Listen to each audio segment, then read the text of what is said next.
Rich Indian കൾച്ചറിൻ്റെ പുതിയ എപ്പിസോഡിലേക്ക് എല്ലാവർക്കും സ്വാഗതം. ചെന്നൈയുടെ ഹൃദയഭാഗത്തായി സ്ഥിതി ചെയ്യുന്ന വളരെ പുരാതനമായ ഒരു ശിവക്ഷേത്രമായ കപാലീശ്വര ക്ഷേത്രത്തിൻ്റെ വിശേഷങ്ങളാണ് ഈ വീഡിയോയിൽ ഉൾപ്പെടുത്തിയിരിക്കുന്നത്. ചെന്നൈയിലെ പഴക്കം കൂടിയ ജനവാസ മേഖലകളിലൊന്നായ മൈലാപ്പൂർ എന്ന പ്രദേശത്ത് സ്ഥിതി ചെയ്യുന്ന ഈ ക്ഷേത്രം മൈലാപ്പൂർ കപാലീശ്വര ക്ഷേത്രം എന്നാണ് അറിയപ്പെടുന്നത്. ശിവന്റെ ശാപത്താൽ മയിലായി മാറിയ പാർവതി ദേവി ഇവിടെ ശിവനെ ആരാധിച്ചിരുന്നു എന്നാണ് ഐതിഹ്യം. ശൈവരും വൈഷ്ണവരും ഒരുപോലെ പാടിപ്പുകഴ്ത്തിയ മൈലാപ്പൂരിനെ കുറിച്ചും കപാലീശ്വര ക്ഷേത്രത്തിൻ്റെ ചരിത്രത്തെയും ഐതിഹ്യത്തെയും കുറിച്ചും വിശദമായി നമുക്ക് ഈ വീഡിയോയിലൂടെ മനസ്സിലാക്കാം. എല്ലാവർക്കും ഒരിക്കൽ കൂടി റിച്ച് ഇന്ത്യൻ കൾച്ചറിൻ്റെ പുതിയ എപ്പിസോഡിലേക്ക് സ്വാഗതം.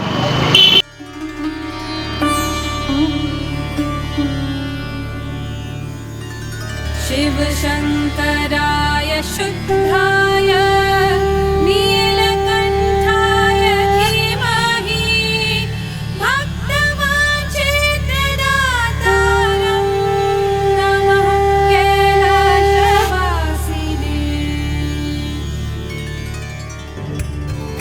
പുരാവസ്തു ഗവേഷകരുടെയും ചരിത്രകാരന്മാരുടെയും അഭിപ്രായ പ്രകാരം ഇപ്പോൾ കാണുന്ന ക്ഷേത്രത്തിന് ഏകദേശം 350 വർഷത്തെ പഴക്കമാണുള്ളത്. ഇപ്പോഴത്തെ വാസ്തുവിദ്യാ ശൈലി നായക ശൈലിയുമായി ബന്ധമുള്ളതിനാൽ 16-17 നൂറ്റാണ്ടുകളിലായിരിക്കാം ഈ ക്ഷേത്രത്തിന്റെ നിർമ്മാണം നടന്നതെന്ന് കരുതുന്നു. എന്നാൽ മറീന കടൽക്കരയ്ക്ക് സമീപമായുള്ള സാൻടോം എന്ന പ്രദേശത്തു നിന്നും ലഭിച്ച ക്ഷേത്രാവശിഷ്ടങ്ങളും ലിഖിതങ്ങളും സൂചിപ്പിക്കുന്നത് കപാലീശ്വരരുടെ യഥാർത്ഥ ക്ഷേത്രം സ്ഥിതി ചെയ്തിരുന്നത് അവിടെയായിരുന്നിരിക്കാം എന്നാണ്. ഒരു കാലത്ത് പോർച്ചുഗീസ് കുടിയേറ്റ പ്രദേശമായിരുന്നു സാന്തോം എന്ന പ്രദേശം. കടൽ തീരത്ത് സ്ഥിതി ചെയ്തിരുന്ന ഈ ക്ഷേത്രം കടൽക്ഷോഭം മൂലമോ മറ്റ് ആക്രമണങ്ങൾ മൂലമോ നശിപ്പിക്കപ്പെട്ടതാവാം എന്നാണ് കരുതുന്നത്. പുരാതന കാലത്ത് ക്ഷേത്രം നിലനിന്നിരുന്നതായി കരുതുന്ന സ്ഥലവും ഇപ്പോഴത്തെ കപാലീശ്വര ക്ഷേത്രവും തമ്മിൽ ഏകദേശം 2 കിലോമീറ്ററിനുള്ളിൽ മാത്രമേ ദൂരമുണ്ടാവുകയുള്ളൂ. പുരാതന കപാലീശ്വര ക്ഷേത്രം AD 7-ാം നൂറ്റാണ്ടിൽ പല്ലവ രാജവംശം നിർമ്മിച്ചതെന്നാണ് അനുമാനിക്കുന്നത്.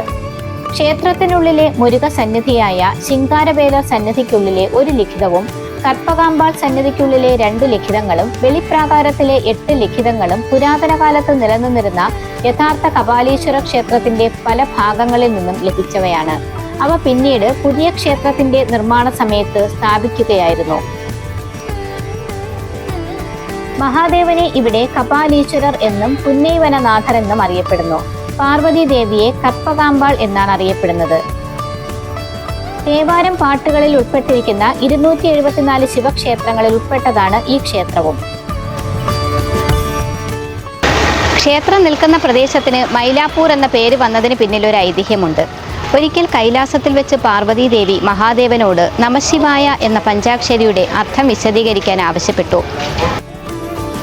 ശിവനും ദേവിയുടെ ആവശ്യപ്രകാരം പഞ്ചാക്ഷരിയുടെ അർത്ഥവും മഹത്വവും വിശദീകരിച്ചു തുടങ്ങി. എന്നാൽ ഭഗവാൻ വിശദീകരിച്ചു കൊണ്ടിരിക്കവേ അതുവഴി വന്ന ഒരു മയിലിനെ കണ്ട മാത്രയിൽ പാർവതി ദേവിയുടെ ശ്രദ്ധ വിഷയത്തിൽ നിന്നും മാറി മയിലിലേക്കായി. ഇത് കണ്ട ശിവൻ അത്യധികം കോപാകുലനാകുകയും ദേവി ഒരു മയിലായി ജനിക്കട്ടെ എന്ന് ശപിക്കുകയും ചെയ്തു. സ്വന്തം തെറ്റ് മനസ്സിലാക്കിയ ദേവി ശിവനോട് മാപ്പപേക്ഷിച്ചു. ഒടുവിൽ മനസ്സലിഞ്ഞ ഭഗവാൻ ദേവിയോട് ഭൂമിയിലേക്ക് പോയി ശിവനെ ആരാധിക്കാൻ ആവശ്യപ്പെട്ടു.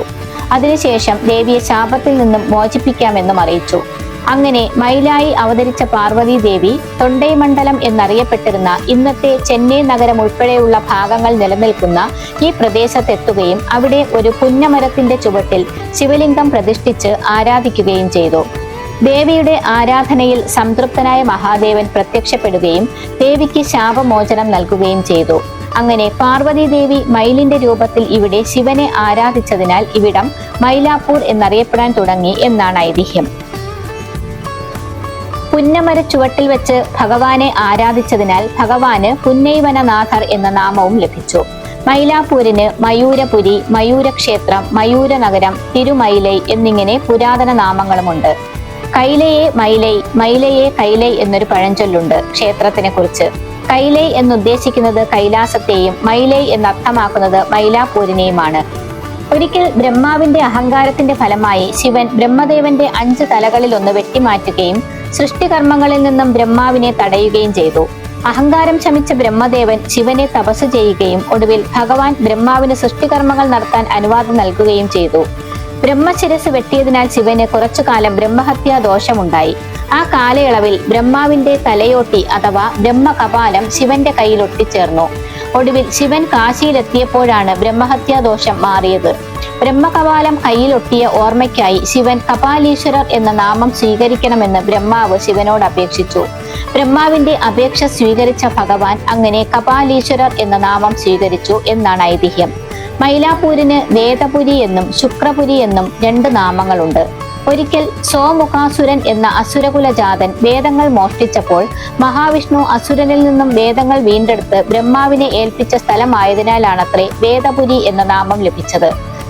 ശുക്രാചാര്യരുടെ നീണ്ടകാല തപസ്സിന് ശേഷം കാഴ്ചശക്തി തിരികെ ലഭിച്ച സ്ഥലമായതിനാൽ ഇവിടം ശുക്രപുരി എന്നും അറിയപ്പെടുന്നു. ചെന്നൈയുടെ സാംസ്കാരിക കേന്ദ്രമായി മൈലാപ്പൂരിനെ കരുതാം. വളരെ പഴക്കം ചെന്ന ഒരു ജനവാസ മേഖലയായതുകൊണ്ട് തന്നെ പഴമയുടെ സൗന്ദര്യവും ആധുനികതയുടെ വികസനങ്ങളുമെല്ലാം മൈലാപ്പൂരിൽ കാണാം. തിരക്കേറിയ റോഡുകളും വഴിയോര കച്ചവടങ്ങളുമെല്ലാം മൈലാപ്പൂരിലെ സ്ഥിരം കാഴ്ചകളാണ്. കർണാടക സംഗീതത്തിന്റെയും ഭരതനാട്യത്തിന്റെയും പ്രധാന കേന്ദ്രമാണിവിടം.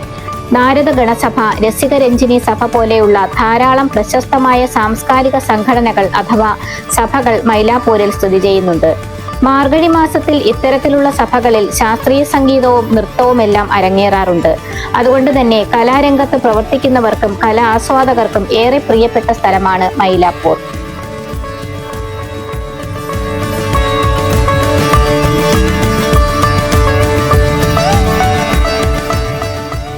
മൈലാപ്പൂരിലാണ് 12 ആഴ്വാർകളിൽ ഒരാളായ പേയാഴ്വാരുടെ ജന്മസ്ഥലം. കപാലീശ്വര ക്ഷേത്രത്തിന് ഏതാനും മീറ്റർ ദൂരെയായി ആദി കേശവ പെരുമാൾ എന്ന മഹാവിഷ്ണു ക്ഷേത്രവുമുണ്ട്. തിരുമിഴിസൈ ആഴ്വാറും തിരുമങ്കൈ ആഴ്വാറും മൈലാപ്പൂരിനെ കുറിച്ച് സ്തുതിഗീതങ്ങൾ പാടിയിട്ടുണ്ട്. അതുപോലെ അരുണഗിരിനാഥരും കപാലീശ്വര ക്ഷേത്രത്തിലെ ശിങ്കാരവേലർ എന്നറിയപ്പെടുന്ന മുരുക ഭഗവാനെ സ്തുതിച്ചു പാടിയിട്ടുണ്ട്. അതിനാൽ ശൈവരും വൈഷ്ണവരും സ്തുതിച്ചു പാടിയ സ്ഥലമാണ് മൈലാപ്പൂർ. 63 നായന്മാർകളിൽ ഒരാളായ വായിലാർ നായനാരുടെ ജന്മദേശം കൂടിയാണിവിടെ. വായിലാർ നായനാരെ കുറിച്ച് പിന്നീട് വീഡിയോയിൽ വിശദീകരിക്കുന്നുണ്ട്.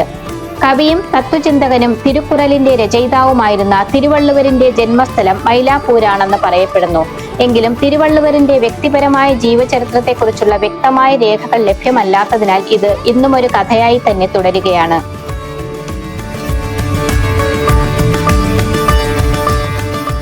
ക്ഷേത്രക്കുളത്തിന് അഭിമുഖമായി സ്ഥിതി ചെയ്യുന്ന 9 കലശങ്ങളോടുകൂടിയ രാജഗോപുരം നിരവധി ശില്പങ്ങളാൽ നിറഞ്ഞതാണ്. ഭഗീരഥന്റെ തപസ്, ശിവനും കാളിയും തമ്മിലുള്ള നൃത്ത മത്സരം എന്നിങ്ങനെ നിരവധി കഥാസന്ദർഭങ്ങളാലും സന്യാസി വര്യന്മാരുടെ ശില്പങ്ങളാലും നിറഞ്ഞ മനോഹരമായൊരു ഗോപുരമാണിത്.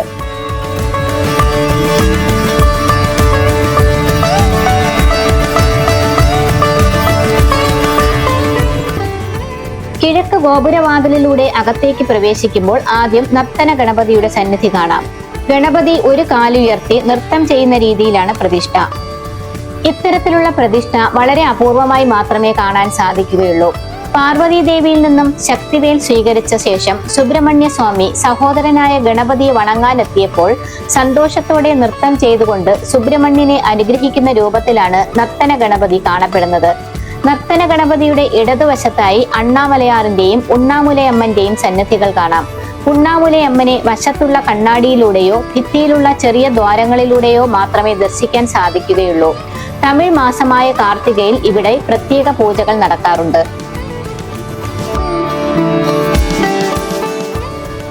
മുരുകനെ ഇവിടെ ശിങ്കാരവേലർ എന്നാണ് അറിയപ്പെടുന്നത്. ശിങ്കാരവേലർ 6 മുഖത്തോടെയും 12 കൈകളിൽ വിവിധ ആയുധങ്ങളോടും കൂടി വള്ളി ദേവസേന സമേതനായി പ്രത്യേക സന്നിധിയിൽ ദർശനം നൽകുന്നു. ശിങ്കാരവേലരുടെ ക്ഷേത്ര വിമാനത്തിന് കപാലീശ്വരരുടെ ക്ഷേത്ര വിമാനത്തേക്കാൾ അല്പം ഉയരം കൂടുതലാണ്. ഇതിന് കാരണമായി പറയുന്നത് ആദ്യകാലത്ത് ഈ പ്രദേശത്ത് ശിങ്കാരവേല ക്ഷേത്രം മാത്രമാണ് ഉണ്ടായിരുന്നതെന്നും പിന്നീട് ഏതോ ചില കാരണങ്ങളാലാണ് കപാലീശ്വരർ സന്നിധി ഇവിടേക്ക് സ്ഥാപിതമായതെന്നുമാണ്. ശ്രീകോവിലിന് മുകളിലായി സ്ഥിതി ചെയ്യുന്ന ഭാഗമാണ് വിമാനം എന്നറിയപ്പെടുന്നത്.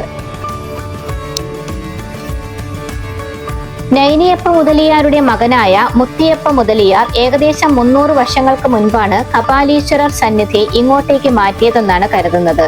സ്കന്ദഷഷ്ഠി ഇവിടെ വളരെ വിപുലമായി ആഘോഷിക്കാറുണ്ട്. സ്കന്ദഷഷ്ഠിയോടനുബന്ധിച്ച് 6 ദിവസങ്ങളിലും ആറുമുഖന് 6 നൈവേദ്യങ്ങൾ സമർപ്പിക്കും. മില്ലറ്റ് വിഭാഗത്തിൽപ്പെടുന്ന ഒരു പ്രത്യേകതരം ധാന്യത്തിൽ തേൻ ചേർത്തുണ്ടാക്കുന്നതാണ് നൈവേദ്യങ്ങളിൽ ഏറ്റവും പ്രധാനം.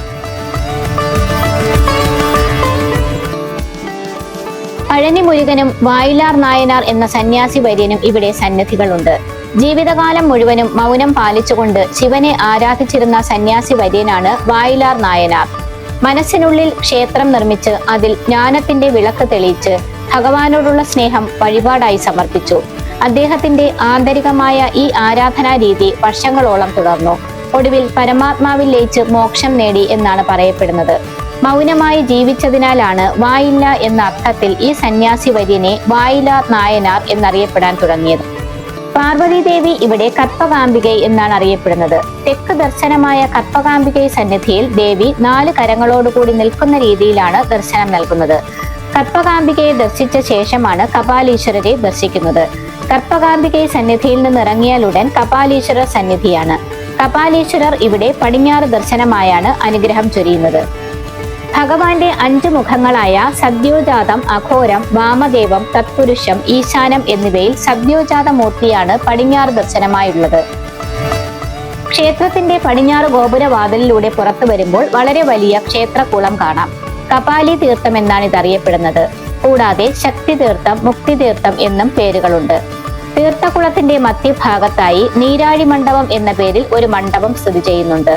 പടിഞ്ഞാറ് വശത്ത് ജ്യേഷ്ഠാദേവിക്കും ഒരു സന്നിധിയുണ്ട്.